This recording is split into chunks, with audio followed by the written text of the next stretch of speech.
Hi, my name is Dylan Nguyen. I am from Texarkana, Arkansas. I moved here to Little Rock about 4.5 years ago. This is my first year at UAMS in the MPH Epidemiology program. Uh, I'm gonna start answering the questions now. The very first question would be, what are some of the similarities and differences between the Black Plague and COVID-19? One of the similarities I kind of noticed from the video posted would be uh, disease movement. We saw in the video that they said that the Black Death spread mostly through trade routes and out from there.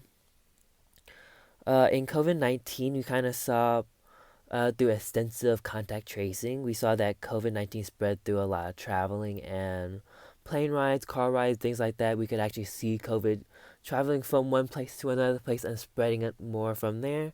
And I kind of see the similarities from that.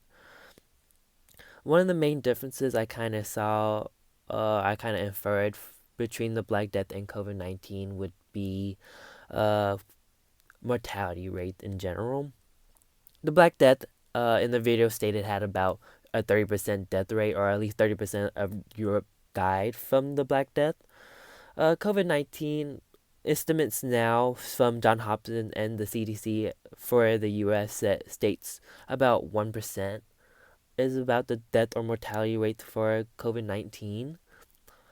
So I want to say that's pretty much a really big difference I saw between COVID and the Black Death. The second question is, based on the reading, how is how could epidemiology have been used to contain or eliminate the pandemic? For me, the big one in the reading I found was in like chapter 3 would be the levels of prevention. Mostly the primary and secondary one.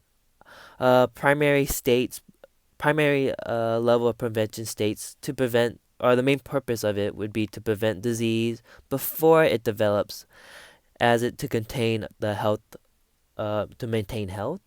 I would say in the video, Europe already had an idea of the Black Death or something was going on.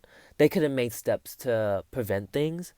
Uh, Modern equivalent would be, or I would say something about how they should have made steps to prevent fleas, because we now know that fleas were the main spreader of Black Death or the disease at that time.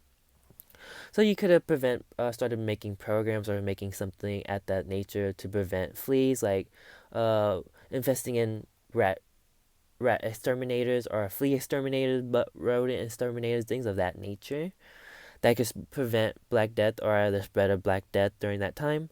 And the other level of prevention that I can see really prevent or contain a pandemic of the Black Death at this time for me would be the secondary level. This one main purpose of this one is to, again, I'm reading this out of the book, would be to diagnose and treat disease at its early stages so that it's to restore or improve health.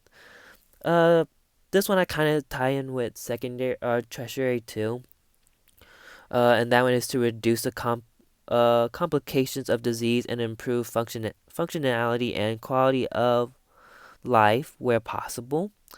This can be done through programs once you realize early stages programs to once to screen the Black Death to ensure it doesn't spread or get further.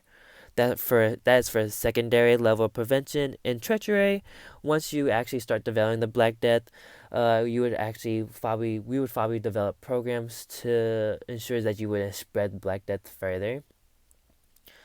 Uh, that's kind of what I got from the reading on how epidemiology would use, or at least modern epidemiologies would have tackled the Black Death.